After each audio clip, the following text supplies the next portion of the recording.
tempat ini untuk menggelar kegiatan tidak hanya dari Kota Makassar saja. Assalamualaikum warahmatullahi wabarakatuh. Salam sejahtera untuk kita semua. Salam persatuan, salam solidaritas. Ya, kembali lagi kita di channel Pustaka Buruh yang membahas isu soal perburuhan ya.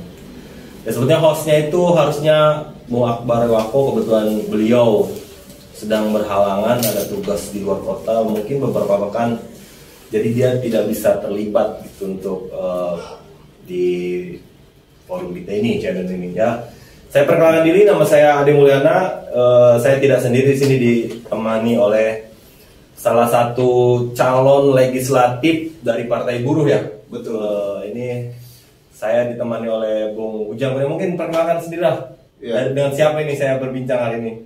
Oke, terima kasih Pak Ade. Saya Ujang Kurniawan dari Partai Buruh, dapil 4 nomor urut 2 dan nomor 6 partainya. Tangerang, Bung Ujang ya? Pasar Kemis, Rajek, Sinang Jaya. Oke, karena yang hadir di samping saya ini adalah seorang calon legislatif, dan memang tema kita hari ini adalah sudah saatnya buruh menjadi calon legislatif dan masuk parlemen. Oke, saya ada beberapa pertanyaan nih terhadap Bung Ujang selaku calon legislatif dari Partai Buruh. Apa sebetulnya latar belakang Bung Ujang ini memberanikan diri dan mencalonkan diri masuk ke partai dan menjadi seorang caleg gitu untuk ikut kontestasi politik 2024 ini? Mungkin gimana latar belakang Bung Ujang? Oke. Soal kita buruh harus berpolitik itu bukan di tahun 2024 saja sebenarnya. Tahun-tahun sebelumnya harusnya buruh itu udah berpolitik sebenarnya. Karena semua kebijakan yang kita rasakan itu kan lahir dari politik kan. Betul. Iya. Yang menentukan adalah di parlemen, misalnya di DPRI dan sebagainya. Nah, kalau kita nggak hadir, siapa yang akan mewakili kita, kan begitu? Ya, betul, ya. Maka tujuan kita dalam berpolitik sebagai Partai Buruh ini adalah bukan lagi sebagai penitip nasib, tapi dialah yang menentukan nasibnya sendiri. Ya, betul. Harusnya memang seperti itu, Bung Ujang. Betul. Ya ini banyak pertanyaan lah kalau memang Bung Ujang sudah memberanikan diri menjadi anggota legislatif. Tapi pertanyaannya yang timbul di publik ini, sebenarnya apa yang nanti akan Bung Ujang lakukan setelah Bung Ujang nanti terpilih menjadi seorang legislatif nanti, jadi seorang DPR lah. Apa nih yang akan Bung Ujang lakukan ke depannya nanti? Iya. Kalau persoalan produk yang hari ini kita dapat, misalnya Omnibus Law ya. Nah itu kan adanya di DPRI.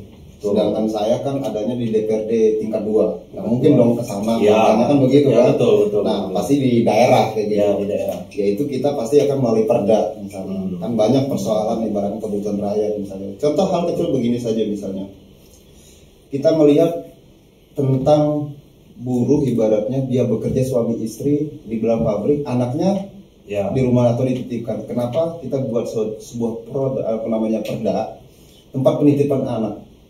Oh, berarti itu kan tidak ada kan? Ya, berarti mungkin salah satu yang akan Bung Ujang gagas itu adalah soal penitipan anak. Karena memang betul Bung Ujang. Karena memang banyak keluhan sekali itu, di samping kebutuhan banyak meningkat gitu kan. Nah ini suami istri kadang bekerja karena untuk membantu perekonomian suami nih, keluarga gitu, itu juga bekerja. Anak tuh siapa yang jaga gitu kan? Sedangkan kalau memang dia bekerja, anak ini ya dititipkan, dibayar juga kan yang menitipkannya. Nah ini mungkin itu yang akan Bung Ujang lakukan nanti ke depan itu. Ya insya Allah. Ya selain itu apalagi Bung Ujang? Misalnya kita melihat tentang kesehatan pada masyarakat, misalnya tentang perobatan. Oh, pengobatan. Ya.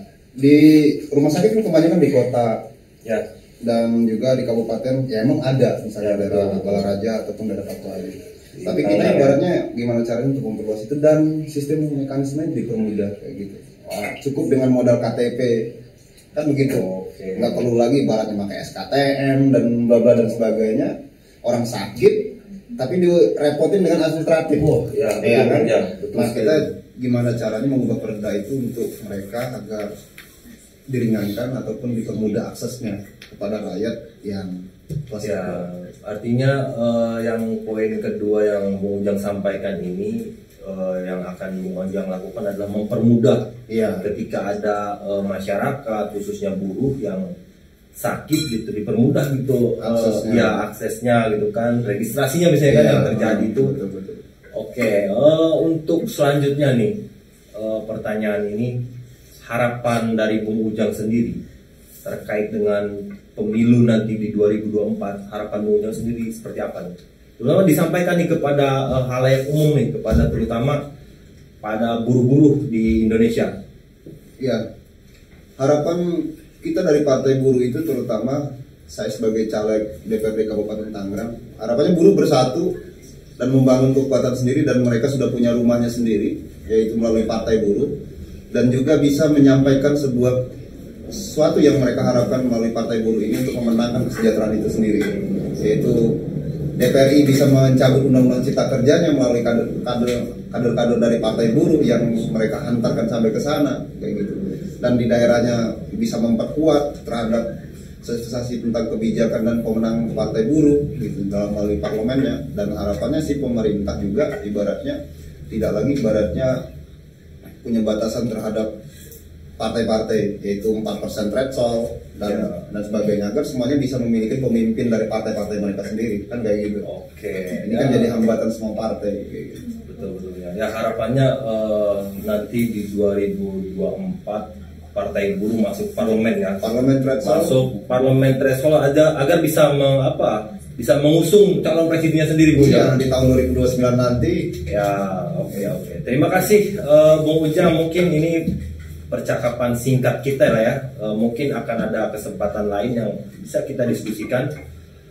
Tadi yang disampaikan Bung Ujang itu ya, buruh sudah saatnya bersatu, buruh sudah saatnya bergabung gitu kan di partai politik dan masuk ibaratnya bisa mencabut Omnibus Law yang sejauh ini memang Omnibus Law ini dampaknya sangat buruk dan sangat kita tolak sebagai buruh. Mungkin itu aja Bung Ujang, terima kasih atas waktunya. Di lain kesempatan kita bisa berdiskusi lagi. Terima kasih kawan-kawan semua. Saya akhiri, assalamualaikum warahmatullahi wabarakatuh. Hidup buruh. Hidup.